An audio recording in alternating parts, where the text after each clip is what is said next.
Hello everyone, I'm Babli Jonathan. You welcome to this edition of the 6 p.m. primetime newscast on Equinoxe television, live from our headquarters in Cameroon's economic capital, Douala. In our top stories tonight, Cameroon's head of state, Paul Biya, decrees a state burial for late business tycoon, mayor of Bana in the west region of the country and member of the Cameroon People's Democratic Movement, CPD, and political party, Kaji Defoso Joseph. The president of the republic will be represented at his burial over the weekend by Senate President Marcel Nyat-Jifendi. His mortal remains arrived the nation today from South Africa. We'll be giving you details in this newscast. And equally coming up in this news, we talk about workers of the Limbe branch of Cameroon Telecommunications, notably security guards of that company in the southwest region of the country, who went on a rampage over 21 months of unpaid salaries. Management has promised to solve their problems latest tomorrow.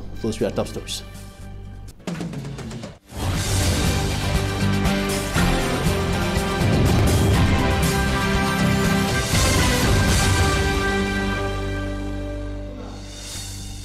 The President of the Republic of Cameroon, Paul Biya, has decided that a state burial be done in honor of a late business tycoon, mayor of Bana in the west region of the Republic of Cameroon and member of the Central Committee of the ruling Cameroon People's Democratic Movement, CPD, and political party. That is going to be over the weekend, and he will be represented at that ceremony by Senate President Marcel Nyat-Jifendi. Earlier today, the mortal remains of Kaji Defoso Joseph arrived the country, notably in the country's economic capital, Douala, at the 201 Air Force Base from South Africa.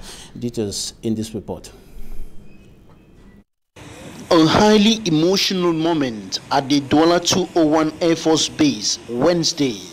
The private jet having on board the mortal remains of late business tycoon Kaji Defoso Joseph arrives from South Africa, where he died.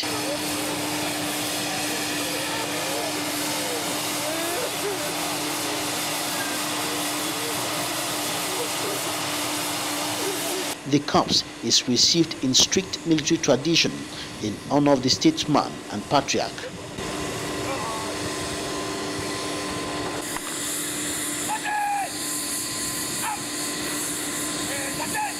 His casket is decorated with the national flag of Cameroon in recognition for the great services he rendered the nation.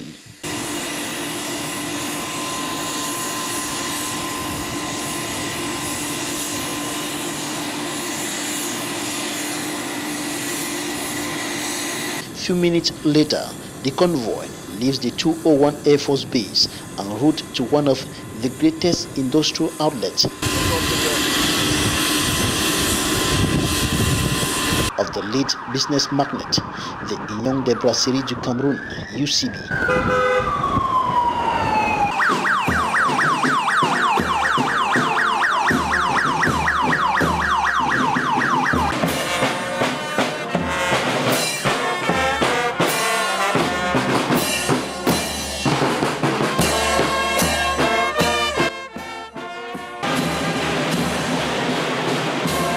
From the UCB factory, it is conveyed to his Bonanjo residence ahead of burial in his native Bana village in the west region of Cameroon at the weekend.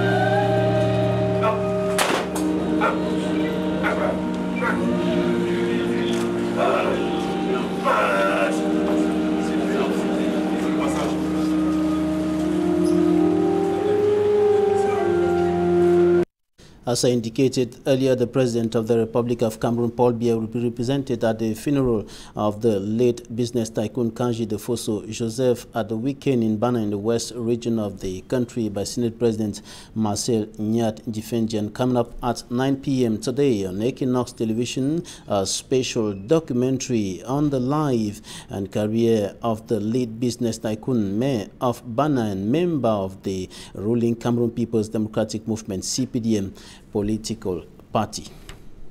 Now we talk something else. The family of the 20-year-old young man shot dead by a gendarme officer in Mabanda in the Douala 4 subdivision has launched a legal action to get justice in that case. And innocent as he went investigating, he compiled this report. Family members, friends and sympathizers continue mourning 20-year-old Xavier Darren Lowe, killed by gendarme bullets Friday, September 7, 2018, around John White in Mabanda, Bonaberi, in the Douala 4 municipality. It has brought sleepless nights to relatives, especially to Jules Lowe, father of the deceased first child.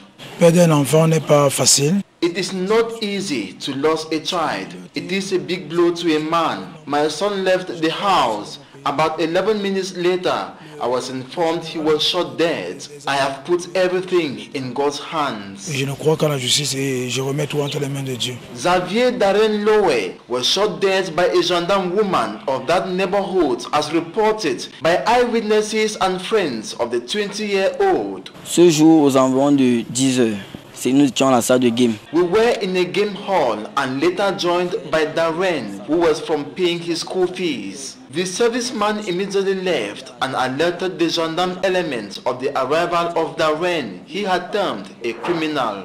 Upon arriving, the two gendarmes intimidated my friend, my brother, with a gun. Elle demande à sa collègue que j'espère que tu as bien chargé l'arme comme il était demandé. One of the gendarmes asked the colleague with a gun to execute. Sa collègue a dit que ce n'est pas ce qu'on est venu faire ici là. Elle s'est mise à refuser les 2 balles. Darren tried to escape. Unfortunately, he was gunned down in the laps and chest region. C'est là où elle s'est mise à la prière, à tirer la première balle au niveau de la côte. Et directement, elle charge encore la deuxième balle. We equally learned that the corpse of Darren was not allowed to be touched by the population that gathered and was threatened. C'est là où ils ont vite porté le corps pour mettre le taxi pour fuir avec. According to Jules Lowe, his son carried no weapon and it was fake allegation by gendarmes. Tous les témoins, vous êtes allés sur les lieux du crime. He says his first son was not a hoodlum. He was a student, though heady at home like any other child in the quarter. Et c'était un élève en plus. On tue Darren pourquoi? Darren n'a jamais entré dans la maison de quelqu'un dans ce quartier. Only nightmares make up his dreams. Tu ne peux pas dormir normalement quand tu penses que le corps de ton fils est dans un frigo. C'est impossible. Reason why he has decided to file a complaint to the court for his son's killers to be brought to book and punished accordingly. Et le Cameroun est un pays de droit. Je pense que on arrivera au fin et on va punir tous les coupables. Darren's grandmother demands nothing else but her grandson, who has been taking care of her. On me donne mon enfant, mais voici, je suis malade. C'est Darren qui me conduit à l'hôpital. Deceased Darren Xavier Lowe, 20 years old, is now lying in the morgue of the Bonasama District Hospital in Bonaberi, Douala 4, pending burial. Consternation still looms in the quarter, and his family and sympathizers continue mourning his shocking death.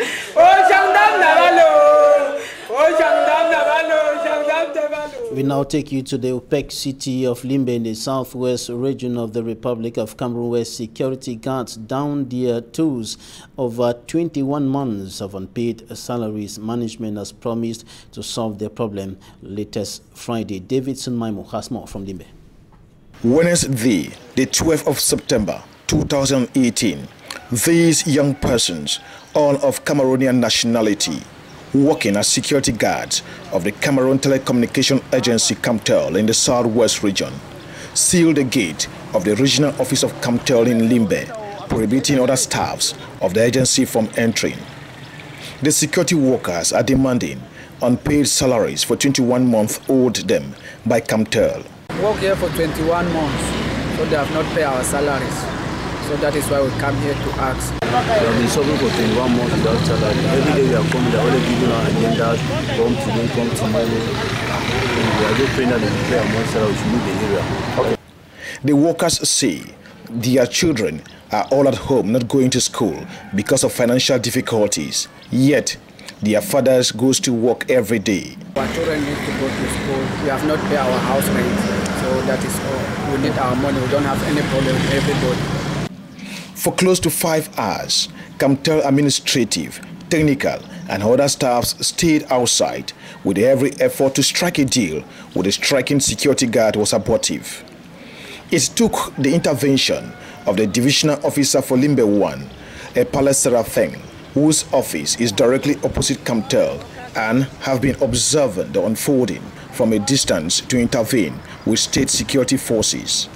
The striking security guard told the divisional officer that they have tabled their matter to the delegate of labor and social security, the senior divisional officer for FACO, and the governor on several occasions with promises made that are never fulfilled.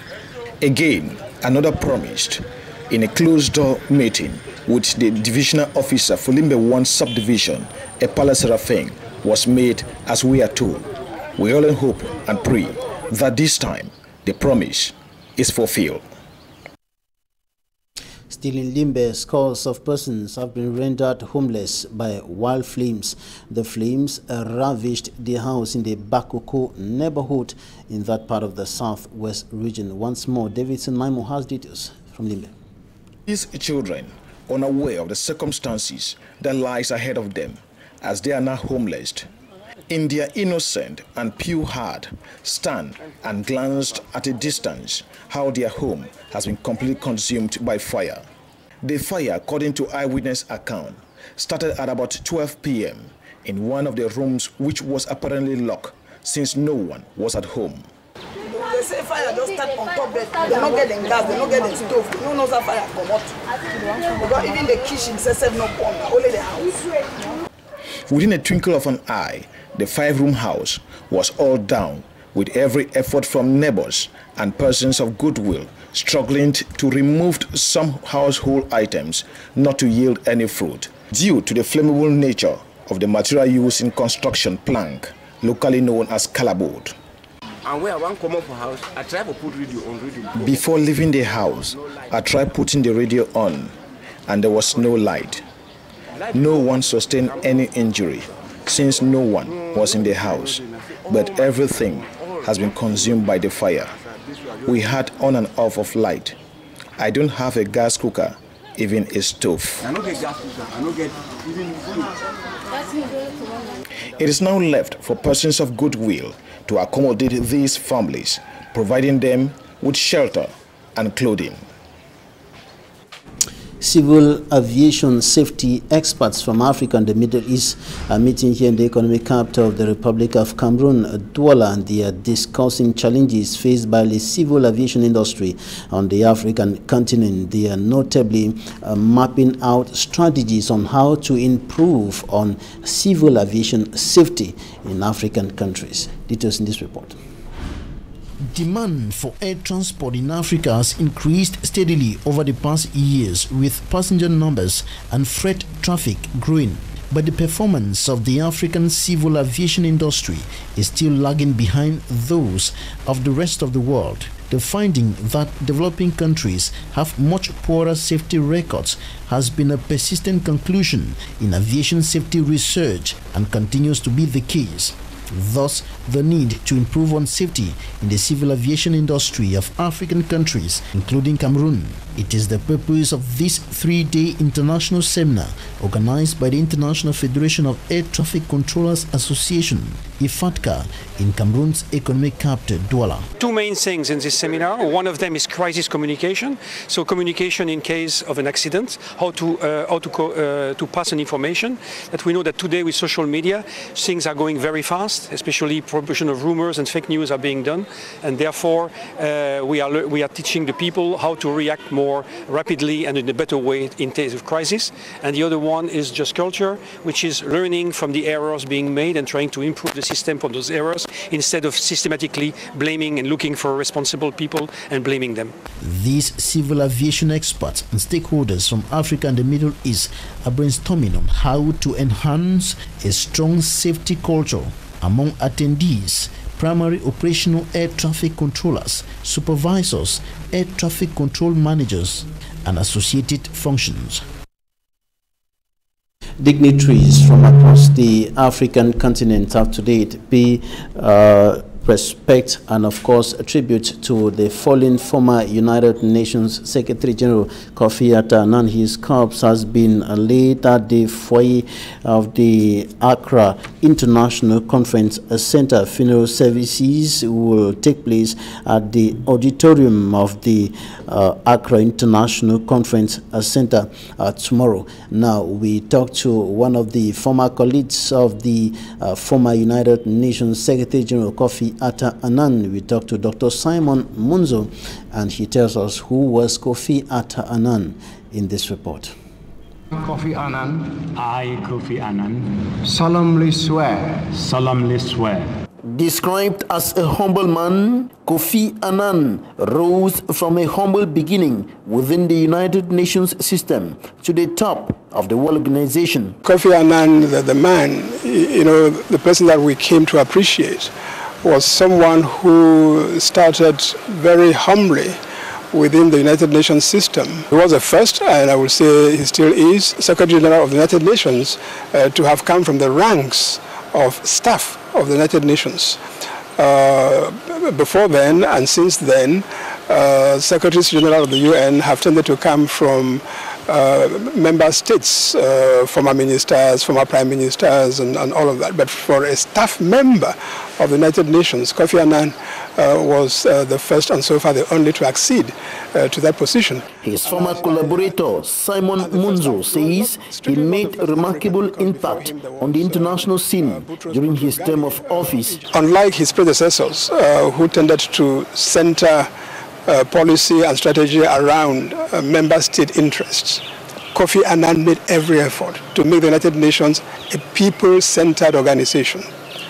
Hence his emphasis on peace, hence his emphasis on development, hence his emphasis on human rights, the three main pillars of United Nations work during the 10 years where Kofi Annan was Secretary General. Cameroon also benefited from the fallout of his commitment to world peace. With regard to our own country, Cameroon, I think the greatest service that Kofi Annan rendered us and the legacy that he left us was brokering the peace between Cameroon and Nigeria over the Bakassi Peninsula. One of the graphic images that one sees is that of him standing there as President Biya and President Obasanjo exchanged this handshake.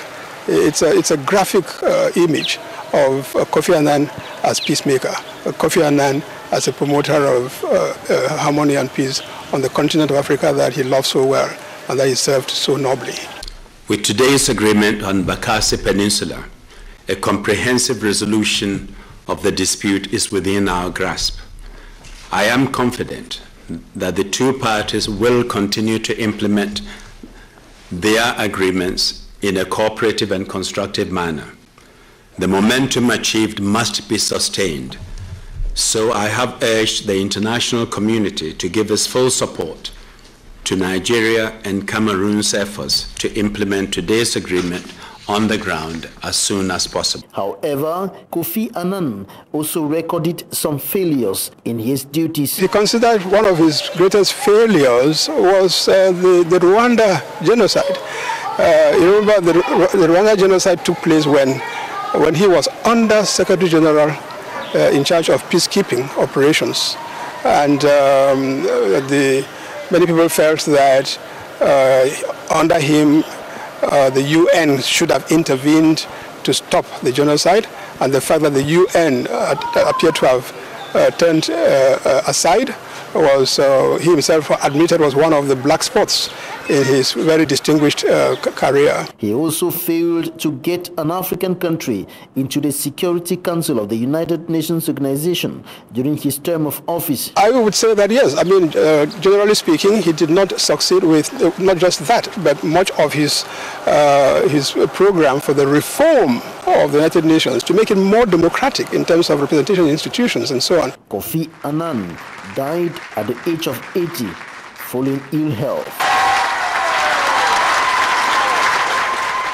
That's it for the first segment of this newscast. Coming up next, Talking Point.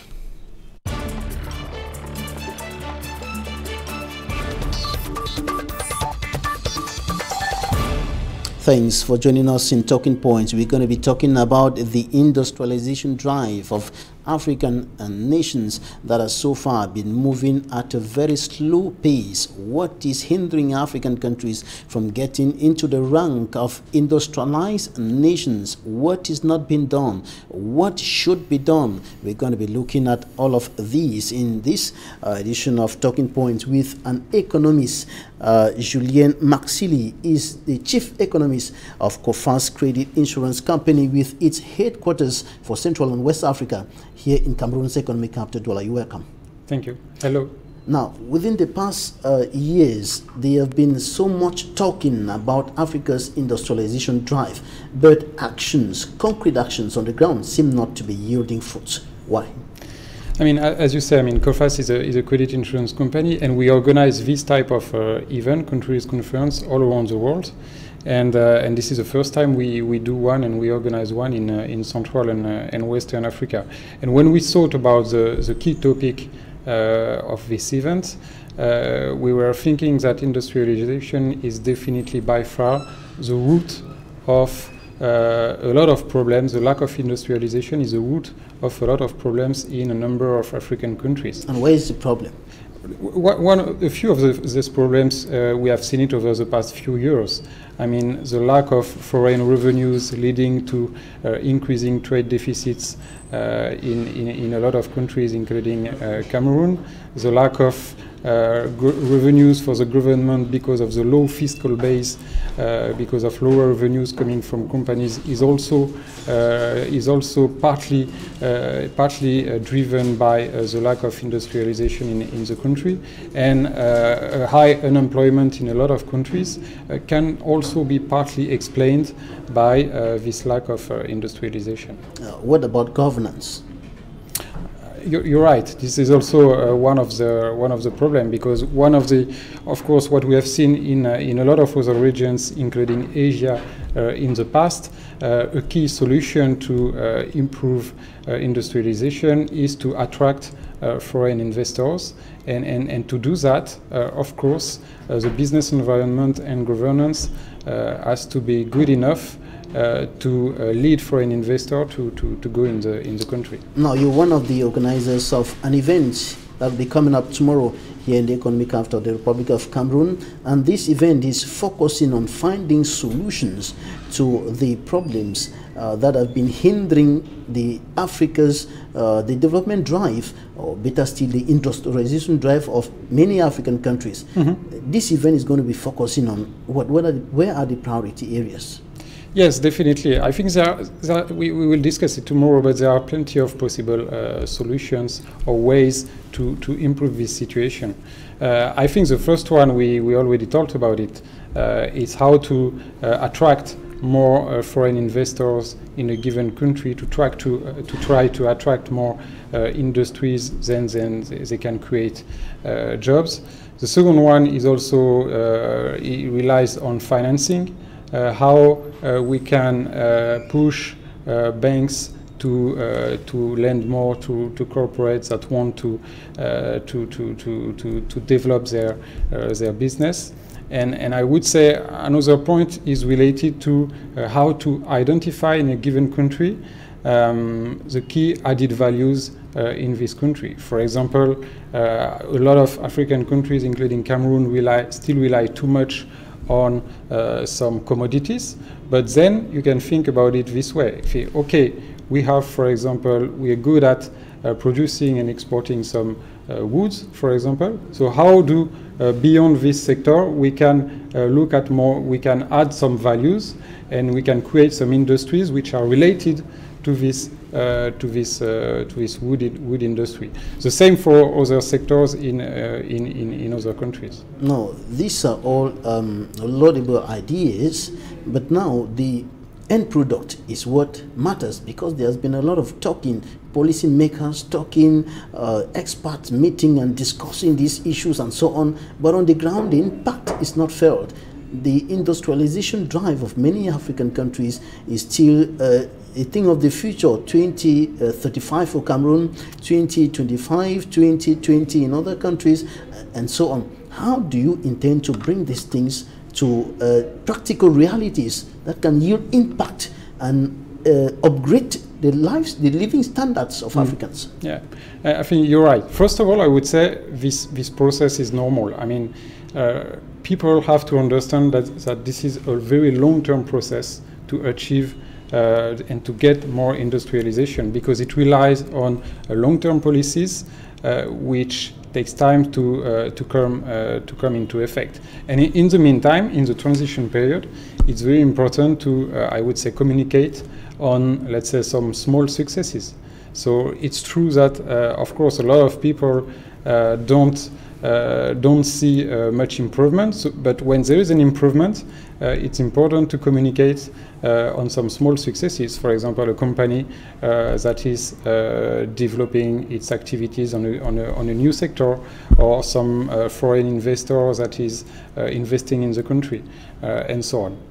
Now, earlier you were talking about helping banks, or bringing banks to lend more money, because there's a big problem of financing as far as industrialization is concerned. There are many banks within the sub-region. There are many banks in these countries. But why is it that the money is difficult to move from the banks to the investors? Again, I think this is a normal process, and we have seen it, and we're still seeing it in a lot of places all around the world. Problems come from both sides. I mean, on the one side, households and companies sometimes they don't dare to ask banks for credit. So if they don't dare doing it, banks can guess that they need some credit.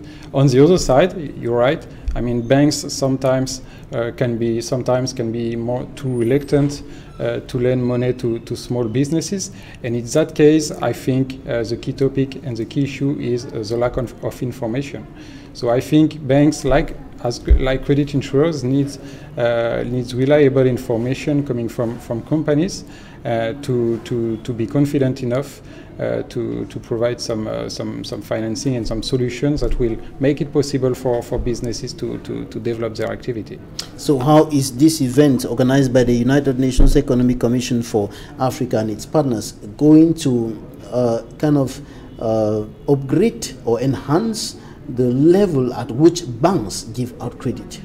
I mean, as I said at the beginning, at COFAS, we are used to organize this type of event in the US, in Latin America, in Europe, in Asia, and for the first time we're doing it in Central and Western Africa. And the key goal of this type of meeting is to exchange information, because we want, as a credit insurer, to, of course, to communicate and to share our experience we have seen in other places all around the world, but we want also to get inputs and information from businesses on the ground to improve our knowledge. So I think the key goal and the key topic is just to exchange information and to improve the common knowledge of both sides. Thanks a bunch, Julien Maxili. You're the Chief Economist of COFAS Credit Insurance Company with its headquarters. The headquarters of that company is here in Douala for Central and West Africa. Thanks for coming. Thank you. Thanks, ladies and gentlemen, for staying with us. That's it for today.